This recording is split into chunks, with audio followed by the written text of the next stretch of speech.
Habits and Health, Episode 18.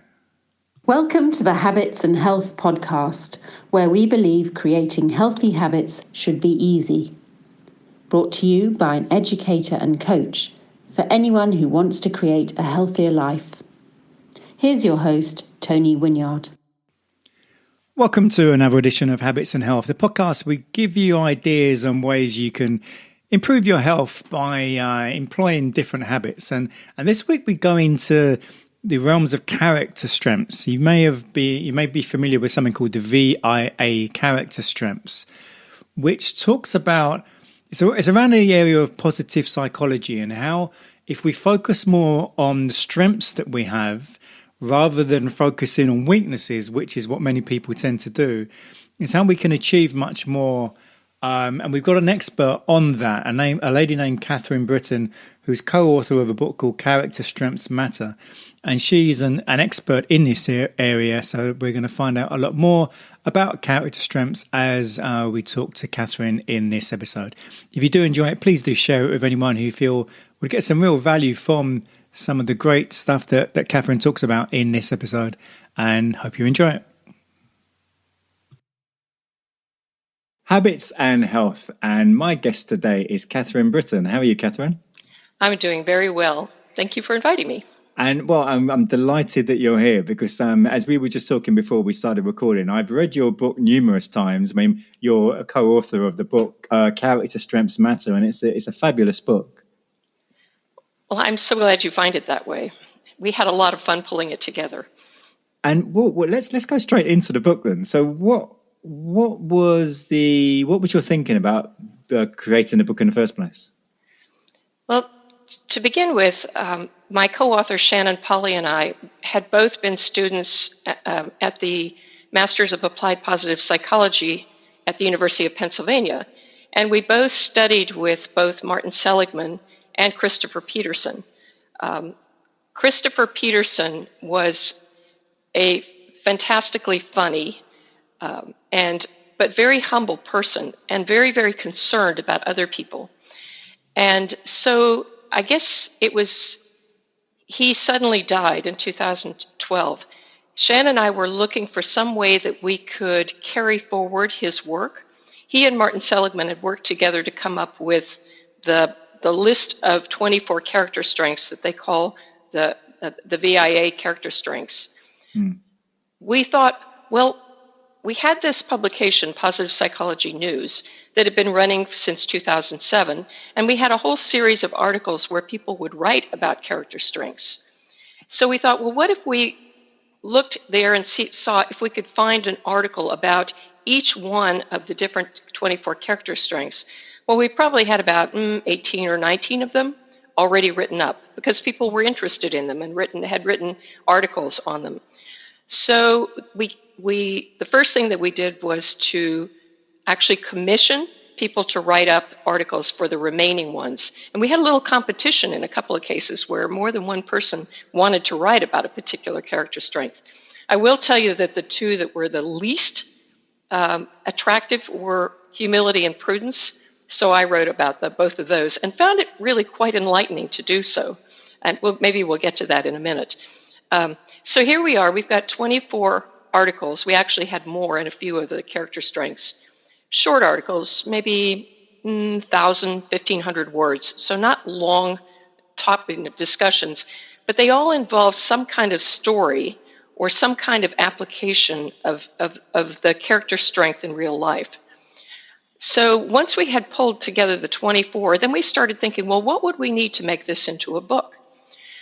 So, well, of course, you need to have some ways that people can build those character strengths. That drew us to the website of Tayyab Rashid, who has put together a wonderful website that has a list. At one point, it was 340 ways to build character strengths. It may be in the 500s by now. And we asked him, could we borrow some of the techniques for building character strengths from his site? And being a phenomenally generous person, he said, sure. So we picked 5 of his activities for each one of the 24 character strengths. The next thing we did was very, very much based on something that Shannon Shannon was my co-author, Shannon Pauly, is a trained actress. And she's a very strong believer that something that actors and actresses do, which is to act as if they're somebody else, that's a really important way to build a particular characteristic. And so you think, oh, I'm just not a kind person or whatever. Why don't you instead act as if you were a kind person? Imagine what a kind person would do. And then if you intend to become a kinder person, act as if you were a kinder person for a period of time. And what happens is you become kinder. So Shannon's belief was that we needed to provide people with pieces of writing that they could read out loud. So not just read it to yourself as you're sitting there, but read it out loud. And that reading it out loud, you would be characterizing in your body that particular character strength.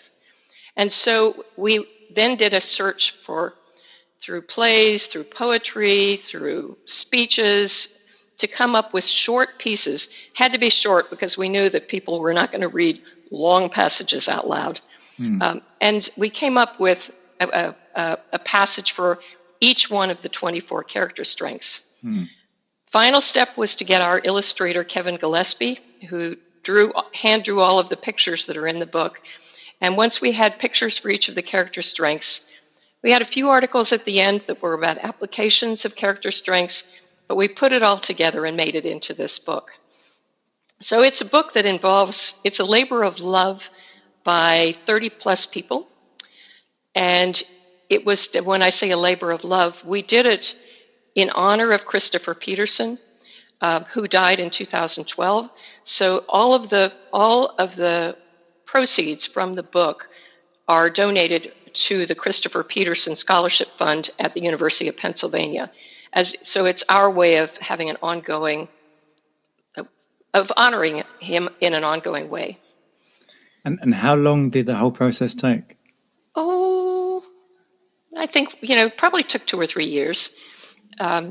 We started talking about it, and we weren't too serious at first, and then we got more serious, and then we got more serious. It takes a lot of work to line up that many people, to get permissions from everybody, to get the artwork done, to decide between alternative pictures for various things. So it was a big effort, but we're very proud of what we produced. And what did you?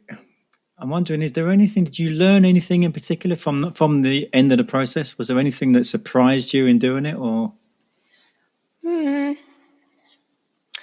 I don't know that pulling it together really surprised us. We had done 2 preceding books out of articles written for Positive Psychology News. One of them is called Resilience, which is a collection of maybe, I can't even remember, it's sort of 10 or 11 different articles and then reflections on those articles. And another one was called Gratitude. So resilience and gratitude, of course, anybody who studies positive psychology, those 2 topics always come up. They're very important. What we found pulling this together was I'm not sure I really have anything great to say about that particular point. It's just that we had been working on books, so we knew how to pull articles together, edit them for a book publication. Shannon put a lot of effort into the design of the book, the cover design and other aspects of it, so that it made it. I'm much more likely to just say, okay, slap a cover on it, who cares? But she really, really did care, and I think it made a big difference. We also got some great feedback from some of the people that we had studied with. Our very, very favorite is Jonathan Haidt's comment about the book. This is on the back of the book, and I'll read it to you. This is among the best books in all of positive psychology. How about that? It takes one of the most important areas of research, the character strengths, and makes it as accessible, as practical, and as inspiring as could be. I particularly love that it's written for sharing. Every couple and every family should have a copy. This will become my standard dinner party gift instead of a bottle of wine. So I like to think that the book has gone to people's houses instead of a bottle of wine in certain instances. Well, let's back up a bit here, because I guess, I mean, we've gone straight into the book, and there may be people listening to this who are thinking, what are these character strengths? What are they talking about? So could you explain a bit more to people who may be unfamiliar with all of this? Yes, I'd be happy to, and thank you for backtracking. I am a writer, and one of the things you're always having to remember is, wait a minute, am I now referring to something that I've never actually introduced? So thank you for asking that question. The positive psychology movement, which it's a new branch of psychology. It's not intended to be let's put happy faces on everything.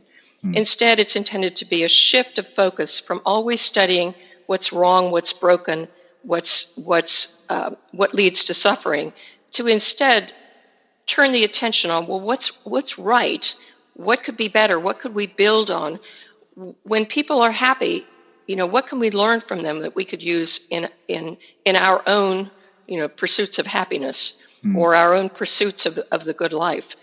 So one of the things that the leaders of the field decided was that instead of just having the DSM, what is it, Diagnostics and Statistical Manual that describes every possible mental illness, and every year it gets, every time they put it out, it gets thicker and thicker and thicker. Instead of just having that, let's turn our focus to what's strong in people. What are the characteristics, the character aspects of people that are strong and lead to well-lived lives? So they set out a big effort to study this. They got 40 or 50 psychologists to look into various aspects of it. They looked to see what are aspects of character that are universally approved all the way around the world. So not just a Western slant. It's also important in China, in Japan, and in India, and other places of the world. So have been appreciated over time, are elemental. Okay, so one of the things that people will say when they look at the character strengths, they'll say, well, you don't have patience in there. Why don't you have, and they'll come up with a list of character strengths that they think should be there. The people who were studying the character strengths to begin with said, instead of trying to have every possible characteristic that is good, let's come up with the elemental ones that combined together create the other character strengths. So they came up with a list of 24. And I think that the 24, maybe this was a magic number, and they decided, let's stop now. There could be others, but let's just 24 is enough for right now. And then they put together a questionnaire so that people could explore which of these character strengths are most like me, and which ones are ones where, if I wanted to put in a little effort, I could get better at. It's very interesting. A lot of times when people take the assessment, they tend to have their eyes go immediately to the ones that are at the low end, that are least like them, and start worrying about them and thinking about them as weaknesses that need to be filled. The idea of the researchers, though, is to instead look at the ones that are at the top, the ones that are most like you, and use that as a way of understanding yourself better, of understanding what your character is like. So I recently heard Angela Duckworth make the comment that we humans are very, very inclined. Angela Duckworth, by the way, is a fabulous researcher at the University of Pennsylvania who's written the book Grit. Yeah. But she was making the point in this presentation that we're a little bit too inclined to put each other in shoeboxes. And so to say, okay, you're the creative one, you're the kind one, you're the leadership one, etc. But actually, people are with each one of these character strengths, they're somewhere on the scale from not so good to wow, outstanding. So it's not that it's a binary thing. You either have it or you don't have it. I never really like to hear somebody say, well, I have the creative strength. Well, we all have the creative strength. I'm sitting here making up sentences as we go. I'm creating up new material, words that have never been put together in quite this way, just as we're speaking right now. I believe everybody is creative. The question is, of the strengths, which ones are the ones that show up the most in you? So 24 character strengths, they tend to fall in let's see, is it 6 families of, six virtues, isn't it? Anyway, I think it's their character strengths around the mind, wisdom character strengths about knowing things. Their character strengths around courage. Their character strengths around sort of the humanities, love, social intelligence, kindness. Their character strengths around civic responsibility, how you behave in your group, in your larger group. There's the ones that I think are the most interesting because they're the least sexy are the ones that are around temperance. That is, you moderate things. And then finally, they're the ones around transcendence, things like spirituality, gratitude, even humor for some reason falls in the transcendence category. So the reason, I think I mentioned before that I find humility and prudence to be particularly interesting.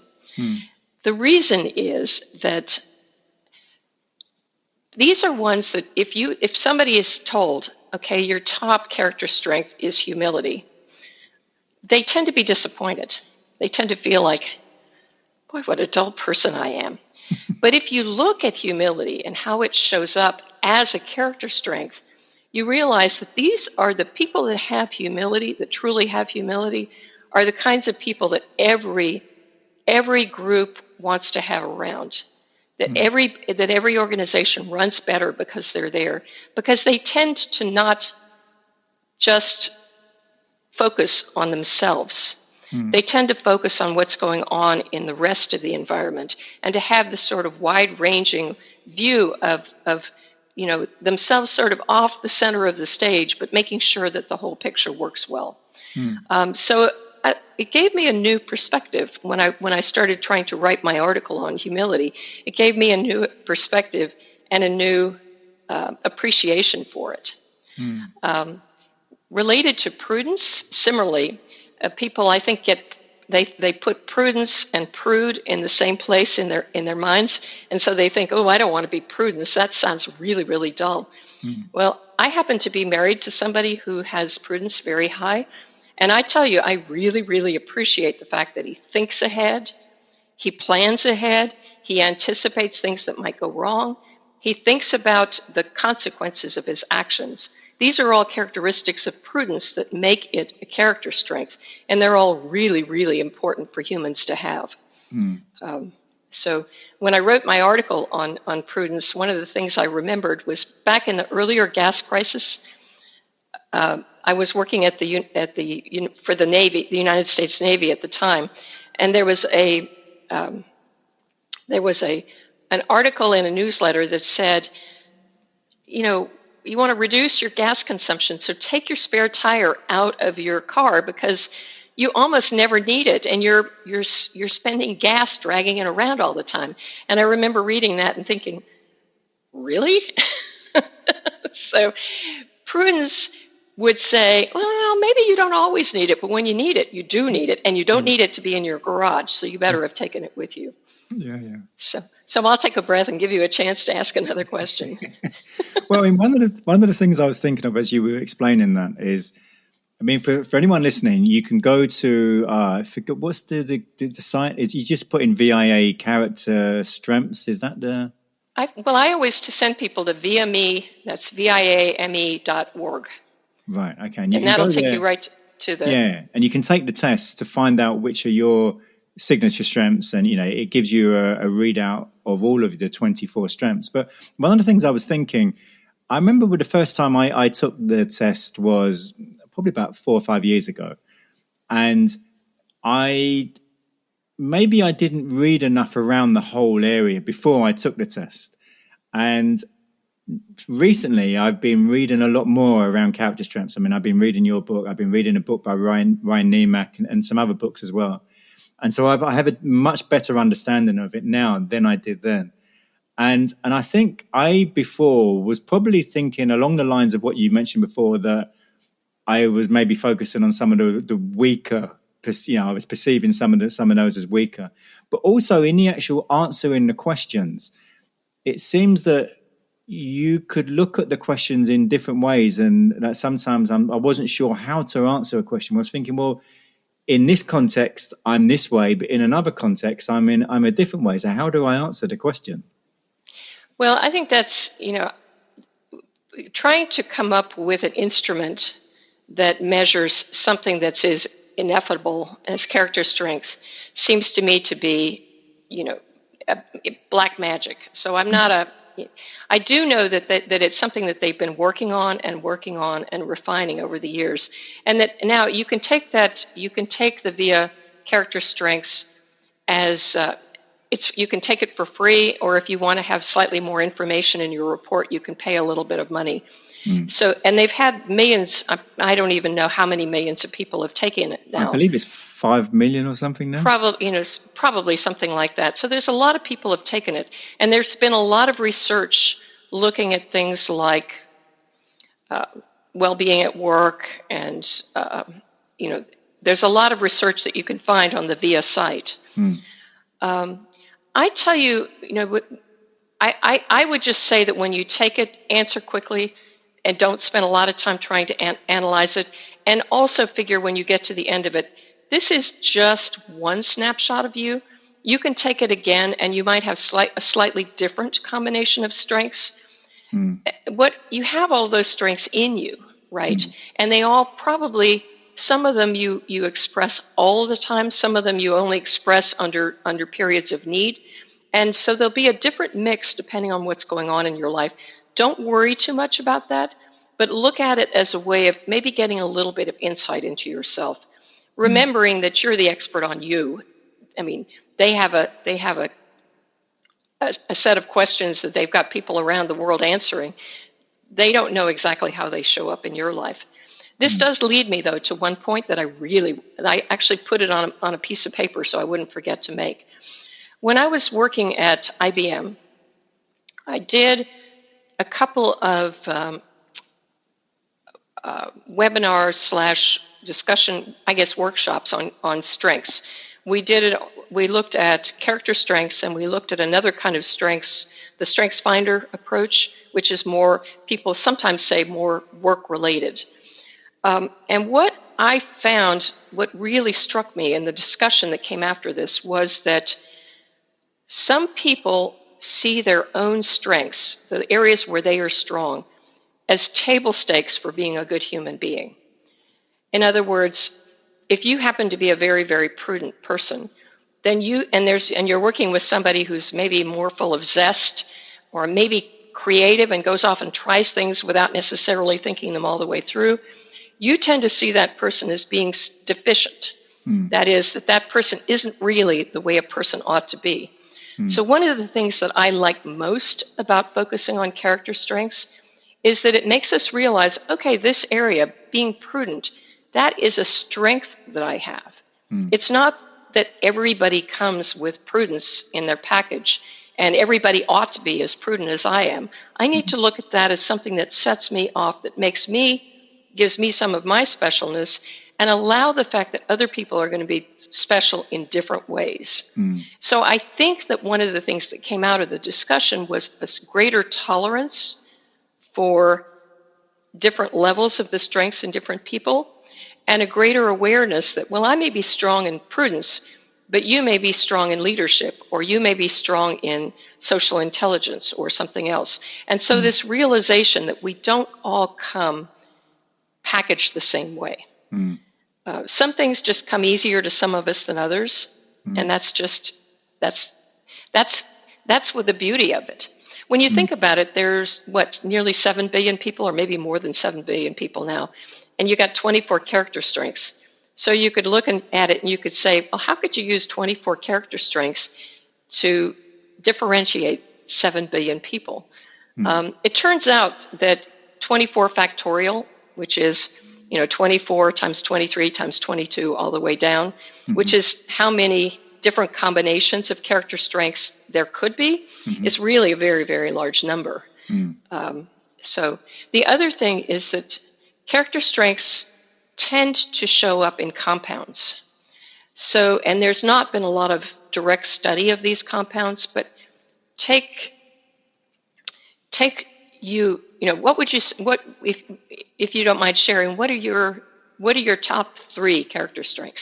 So my top ones were curiosity, humor, love of learning. Yeah, I think they were my top 3. Okay, your top 3. Okay. So now look at how those 3 fit together and how they become a particular combination that really sort of is the Tony that invites people to come talk to him on his podcast and ask questions, with a certain ability to enjoy what he's hearing. So those curiosity and love of learning, of course, are very related. But you can be curious, that is, just open to new experience, without necessarily having love of learning, which is the desire to systematically pursue particular learning.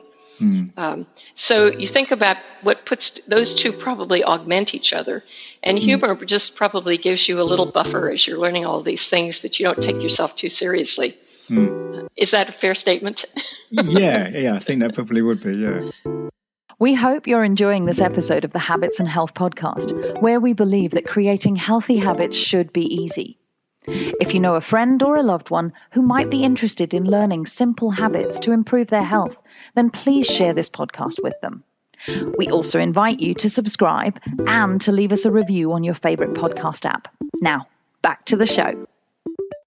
I mean, one of the things that in the Ryan Nemick book that I was recently reading, and he was talking a lot about overuse and underuse of the strengths. And I found that quite fascinating, actually. That.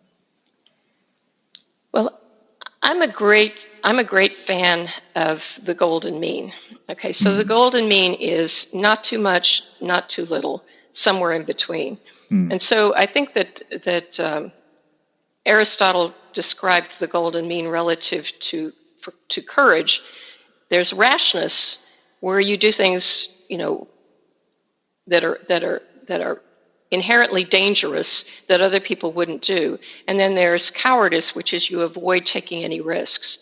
And the golden mean between them is true courage, where you assess the risks, you make good choices, and you act anyway. So I think that with each one of the character strengths, that is one way to understand it, how it's showing up in your life. I know that when Christopher Peterson was alive, one of the things that he thought might be possible would be to take all of the different mental illnesses and maybe characterize them in terms of underuse or overuse of particular character strengths. I don't know that work has ever really come to fruition, but I thought it was at least an interesting idea. So one of the things to think about is, you're curious, right? Well, if you overuse curiosity, that means you get extremely nosy about things that you have no particular right to know, right? And if you kind of let your curiosity lapse and sort of don't follow up and don't use it much, then it might be that you're just, kind of unaware of what's going on around you, or uninterested in the things that are happening around you. Curiosity is a really fun strength to have. There's another researcher, Todd Kashdan, who wrote a book. It's called Curious with a big question mark. And in his view, you can put curiosity and anxiety on a scale. And if you're thinking about some particular situation and you're feeling like, oh, I'm really, really scared of doing this or whatever, you're letting, the slider is over here towards anxiety. One of the ways that you can deal with this is just move that slider in the direction of curiosity. Like, I wonder what it'll be like to be on a podcast. I wonder what it'll be like to have somebody asking me questions. I wonder what kinds of questions he'll ask. And then that reduces the anxiety as you move it towards curiosity. And one of the things that I was thinking about is, how can people use character strengths in a way to to get the things that they're trying to achieve in their life. So maybe someone, for example, so I talk a lot about habits on this show. So how can someone who's maybe struggling to create habits around certain areas of their life, how would what would you say, how could they use character strengths more to get whatever it is they're trying to achieve? I think that there's probably 7 billion answers to that, because there's, many, many, many different combinations of character strengths.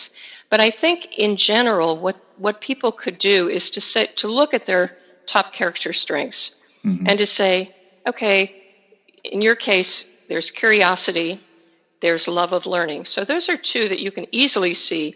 Okay, I can be curious about what kinds of habits might make sense for me to have here, and what do other people do to build habits that I might be able to use. You might go off and read B.J. Hogg's book, Tiny Habits, for example, and say, oh, let me try that approach, because you're curious to see how it'll show up in your life. And you love learning about it, and that's a book about habits. Or you might decide, well, what about Gabriel Oettingen's WOOPs framework? The wish, the outcome, the obstacle, the plan. And so you might go learn about the WOOPs framework and say, I'm going to put that in place. I'm going to try it out. I'm going to see how it works for me. You might use your humor as a way of one of the things that people Prochaska and others who've done a lot of work on how people actually change things in their lives, one of the things that they say is that guilt and shame are very poor foundations for change. So you're going to fall short. Everybody falls short in building a habit. Sometimes you just won't do it, or sometimes you'll backslide. So if you could use your humor to say, okay, Tony, and then you put your backsliding into kind of a funny, put a sort of a funny feeling around it, that will help you come to self-forgiveness, which will help you to actually move forward instead of going back and getting all wound up and what's the matter with me? I can never follow through, et cetera. So that's maybe one way that you could use the character strengths. There are many people who've written a lot of really good things about putting character strengths in action, including one of the people that went through my writer's workshop named Jane Anderson, who wrote a 30-day practice for character strengths. So she actually has a book that she published that has activities for exploring your own character strengths and putting them into action. And people might find but you with your love of learning might find that would be fun to do as well. And you mentioned, so in the book, there's, it goes through each of the character strengths. And as you mentioned, it has the actions you can put in place, and there's a section that you can read aloud for each of them, and so on. Did you have a favorite strength as far as what you put in the book, or is there a favorite piece in the book that you really loved? Well, I'm going to use this as a jumping off point to at least read at least one piece out loud. Okay. All right. So I mentioned to you that we have short pieces for people to read out loud. I want to demonstrate that by reading one of those pieces out loud. And this happens to be the one, the read out loud that comes with integrity. So, and it's the speech by Chief Sitting Bull. It doesn't interest me what you do for a living. I want to know what you ache for. It doesn't interest me how old you are.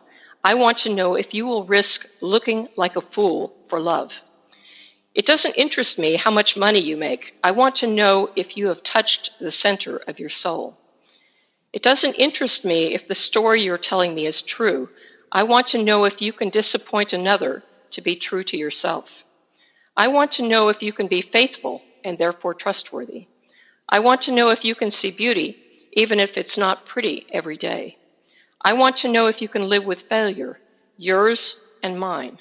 I want to know if you can get up after a night of grief and despair and do what needs to be done. I want to know if you will stand in the center of the fire with me and not shrink back. I have this feeling, having read this out loud, I have this feeling that I had a little bit of the sense of Sitting Bull in my body as the words were coming out of me. And I was thinking about each one of the statements there. Mm-hmm. I had the feeling of I'm impersonating it. I'm bringing it to life in myself. And that's the reason that we have the read aloud parts in the book. Right.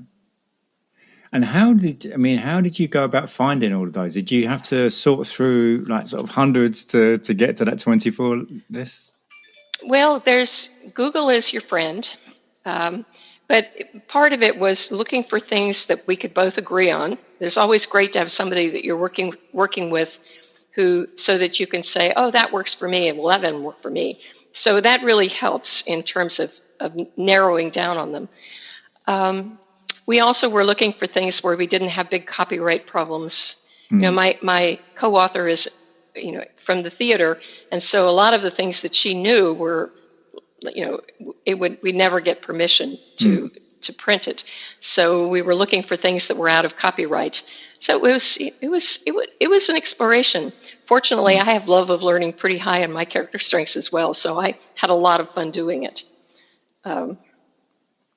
I would like to read one more little section, and this is a piece from Letters by Abigail Adams. So she has a statement here. I've always felt that a person's intelligence is directly reflected by the number of conflicting points of view he can entertain simultaneously on the same topic.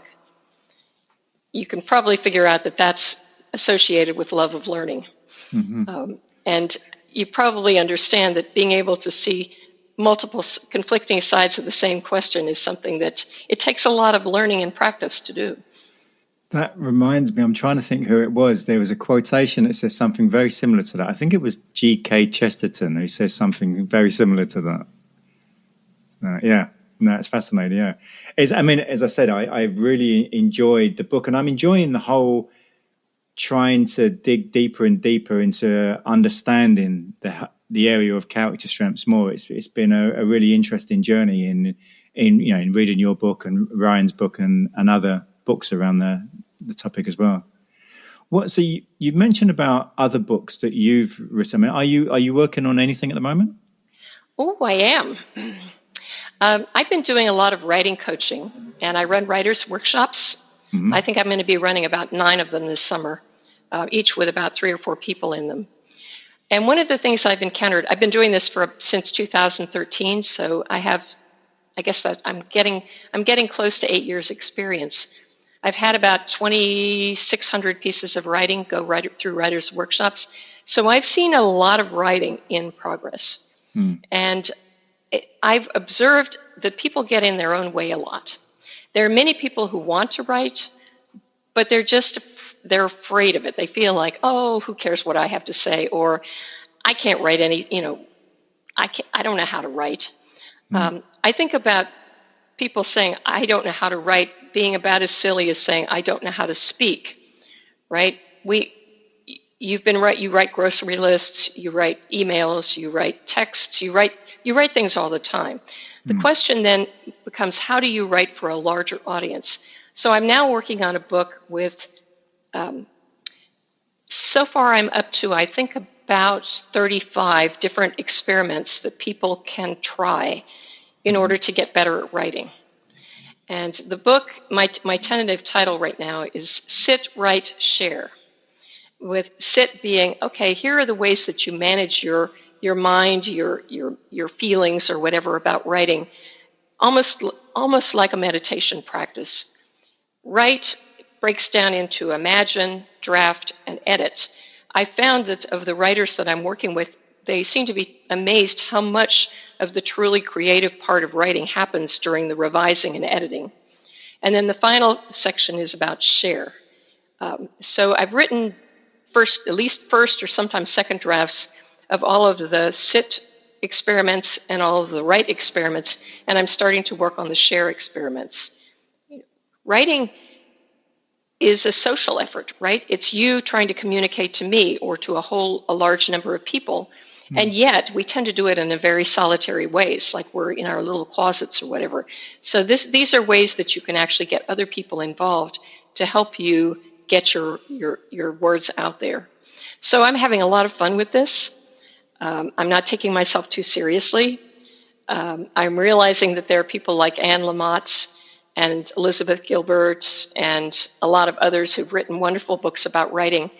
But mine is based on an approach that I think is really important for behavior change in general, which is what I think of it as an experiment.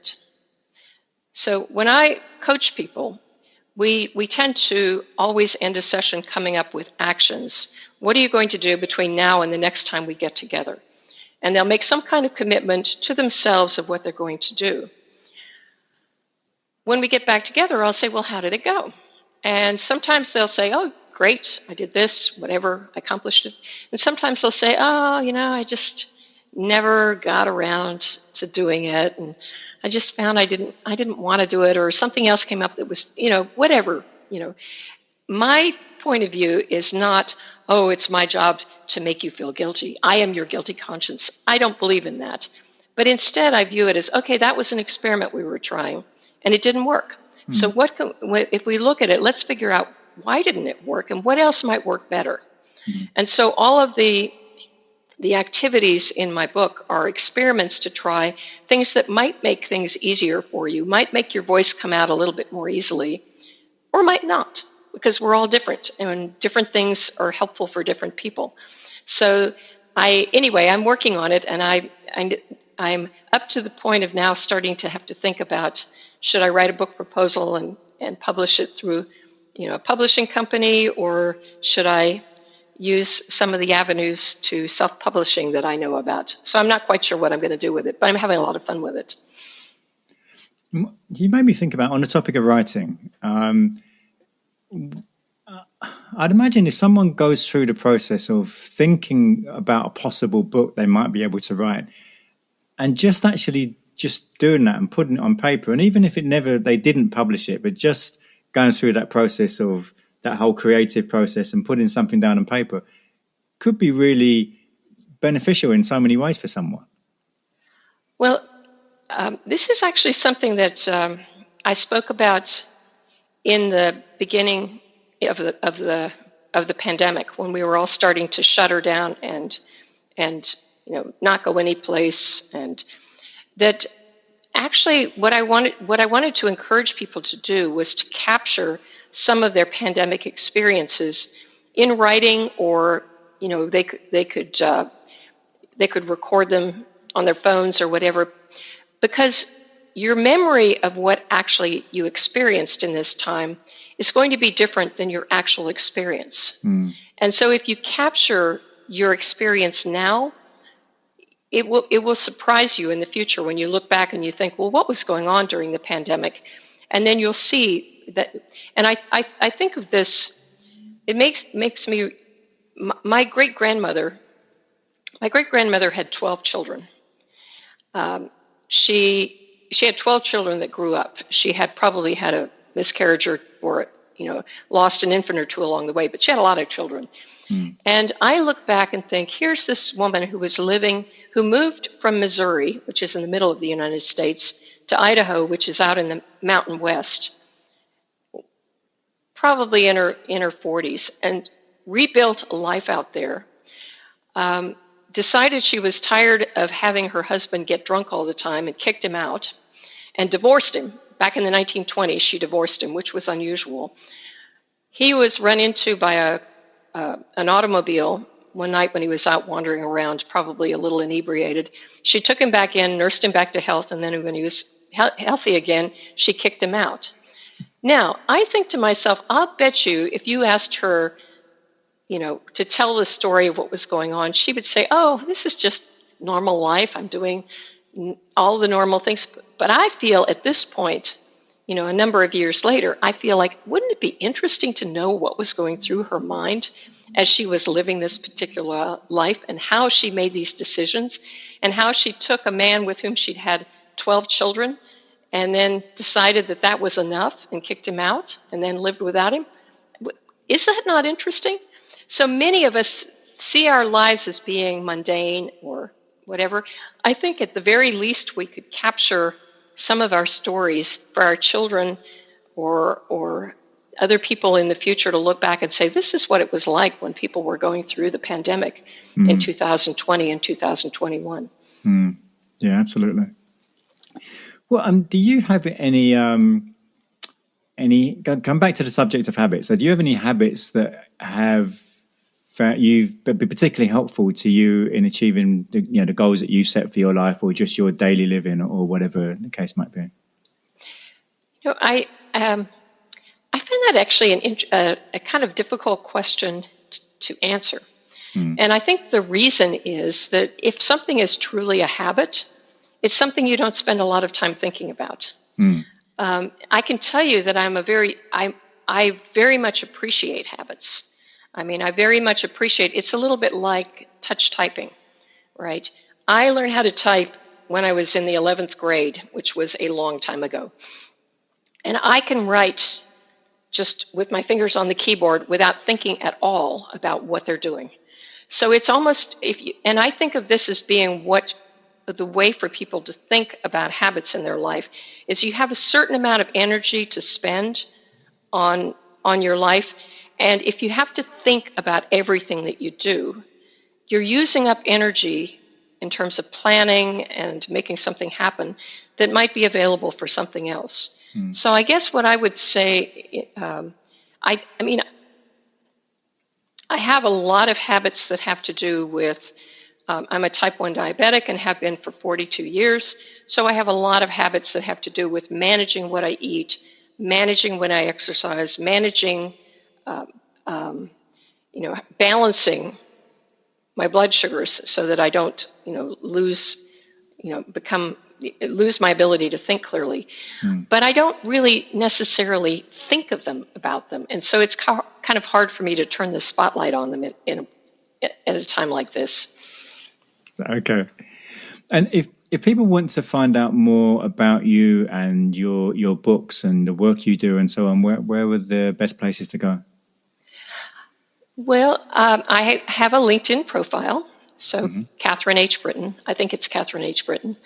And I also have a website, and I know that I guess I could spell it out, or maybe you'll just put it in your. But and it's the name of my website comes from a Greek woman who was the wife of Pythagoras.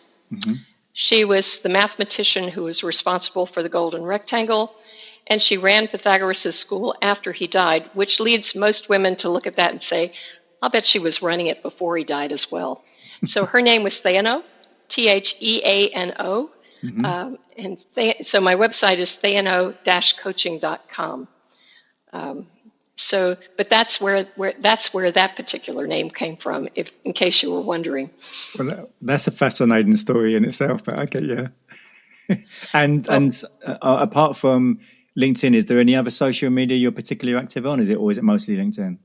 I also have a Twitter account, but I don't really tweet very often. Okay. Life is just too short. So I do have some articles that I have published on my LinkedIn account. I also have, I've written probably 100 to 150 articles on positivepsychologynews.com on various topics, character strengths being among them, but other reflections and stories about putting positive psychology to work in everyday lives.